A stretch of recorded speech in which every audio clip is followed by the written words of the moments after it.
If your Canon G3270 or similar model is printing a nozzle report like this one, then stay tuned, you're not going to want to miss this video. Now your nozzle report may look different, or you may just be printing blank pages.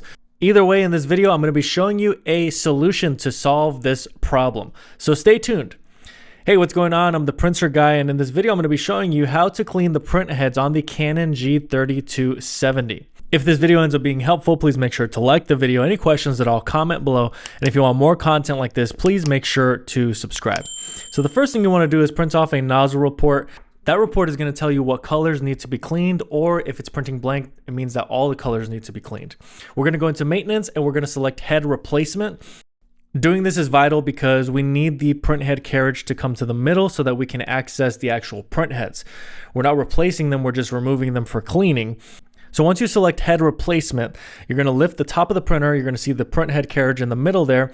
So what you're going to need to do this cleaning is the Best Printers cleaning kit. There's going to be a link for it down in the description below. You will also need some type of deep plastic container to place the print heads in, because that's where we will end up doing the cleaning. Now this cleaning kit comes with a lot of different attachments, but all you're really going to need is that 20 milliliter syringe and the silicone tubing that is already attached to the syringe. Once we have all our supplies ready, we're then going to remove the print heads to place them in that plastic container that we have prepared, and we're going to begin the cleaning. Now this is where you need to know which print head needs to be removed. If it's any one of the colors that are giving you trouble with printing, then you're going to remove the color print head, and if it's black, you're going to remove the black print head. Now you do need to know the color pattern on the color print head.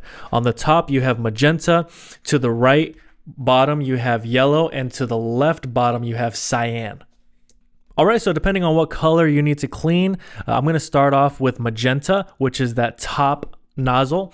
I'm going to connect the silicone tubing very easily with my 20 milliliter syringe already attached to the silicone tubing with cleaning fluid. And I'm going to begin pushing that cleaning fluid through.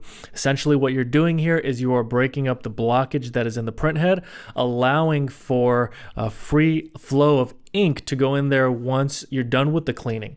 Now, it is very important to know that you need to top off the ink for your printer before you begin printing again after this process. I'm going to leave a link down in the description below for some third-party universal Canon ink for this specific printer and related printer models. Now, basically, with the cleaning fluid, you want to push 20 milliliters through on each nozzle that you end up cleaning. You don't need to clean all of them, but it is recommended that you do, because you might as well clean all of the heads while you're there, while you're already doing it. Now I'm going to show you how to repeat the process that you just saw, only this time I'm going to be doing it with the black print head.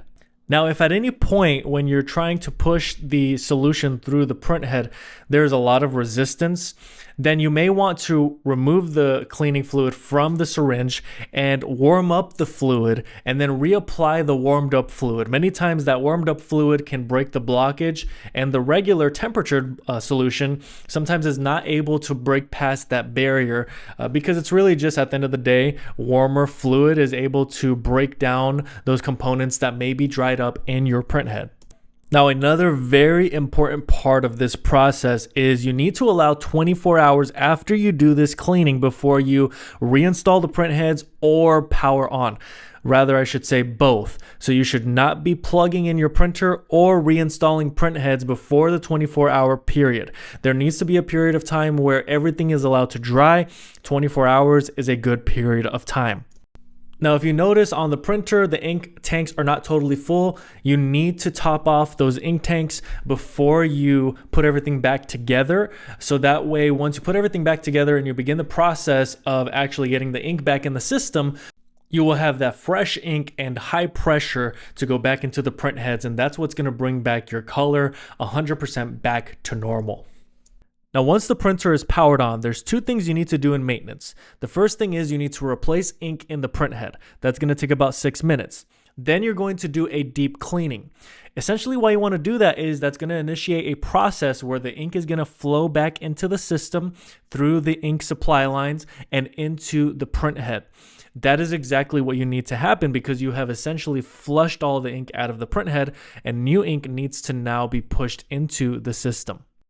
At this point, you're going to want to print off a nozzle report to ensure that all of your colors are in fact printing the way they need to be printing, 100% back to normal.